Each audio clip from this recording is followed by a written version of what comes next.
बसन मतंग के सुभात अंग अंग भी बसन मतंग के सुहात अंग अंग बीच भंग भरे संग रंग गंग के तरंगवा।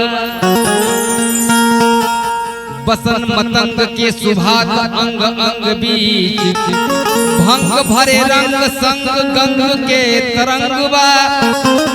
मंद मंद चंद सकुचात जात भाल पर चंद छंद सकुचात लखी कापत अनंगवा। भेष अजगूत पोते तन में भभूत पोते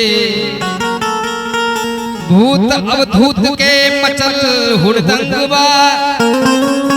गिरजा के घर भर बन के विराजे हर बसहा बरद मरखा मन तंगवा। कि नारद जी के बचन मानी उमा तपस्या कैली हा। नारद जी के बचन मान के उमा तपस्या कैली हा। जगत पिता के आगा पाके जगत मातु बन गई। भैल बियाह शिव शंकर के संग भैल बियाह शिव शंकर के संग कुछ दिन संग में रहली। अवसर पाके अकेला एक दिन उमा शंभु से कहली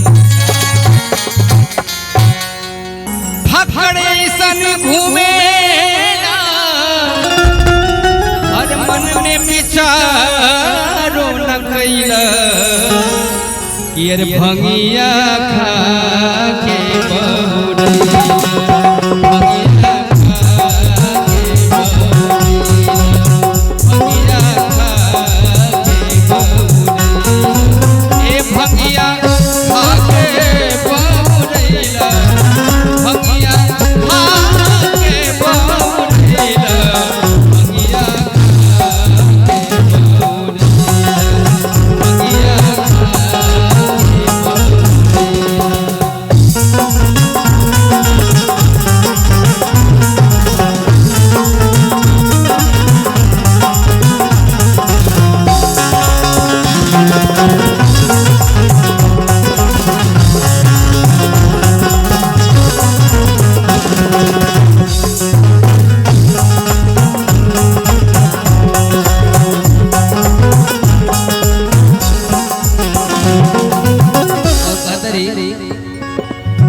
भंगिया